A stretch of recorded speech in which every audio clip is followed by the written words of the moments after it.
நாட்டுப்புற கலைகள்ல முதல் கலையான ஆதிப்பறை, அந்த பறை சம்பந்தமா நம்ம படம் எடுத்திருக்கோம். யாரை அப்ரோச் பண்ணா இந்த படம் வந்து வெளியே தெரிய வரும் அப்படின்னு ஃபர்ஸ்ட் ஆஃப் ஆல் நம்ம வந்து மூவ் பண்றோம்.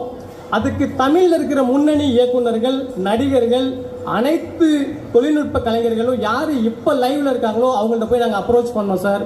ஆனா யாரும் வந்து எங்களுக்கு சரியான ரெஸ்பான்ஸ் பண்ணல சார். தியேட்டர் வந்து சரிவர சின்ன படங்களுக்கு தரவே இல்லை. இது வந்து ஒரு பெரிய எங்களுக்கு ஒரு டிசப்பாயின்மெண்ட் ஆயிடுச்சு. அதுக்கப்புறம் நாங்க டைரக்டா என்ன பண்ணிட்டோம், பிரஸ் மீட் வச்சுட்டு படத்தையே ரிலீஸ் பண்ணிட்டோம்.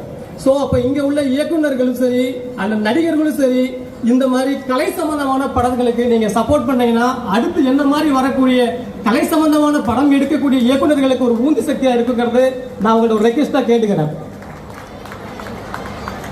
கடைசியா இதே வந்து ஒரு முன்னணி இயக்குனரோ அல்லது ஒரு முன்னணி நடிகரோ அல்லது ஒரு ஃபெமிலினான ப்ரொடியூசரோ இந்த படத்தை எடுத்திருந்தா இந்த படம் மிகவும் பாராட்டக்கூடிய படமாக மாண்புமிகு பறை இருந்திருக்கும் அப்படிங்கிறது வந்து என்னோட ஒரு தனிப்பட்ட கருத்து.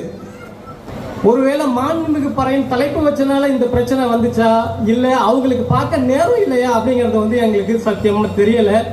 பட் நாங்க ஒவ்வொரு சில பெரிய இயக்குநர்களுக்கு கால் பண்ணி சொல்லியிருக்கோம், இந்த மாதிரி மாண்புமிகு பறையின் ஒரு படம் பண்ணியிருக்கோம் சார், இந்த படத்தை பாருங்க, உங்களோட கருத்துக்கள் மட்டும் சொல்லுங்க சார், அது மக்களுக்கு ஈஸியா இருக்கும், இந்த மாதிரி பறை இசை கலைஞர்களுக்கு ஒரு உந்துதலும் ஊக்க சக்தியாகவும் இருக்கும் சார்னு கேட்டோம்.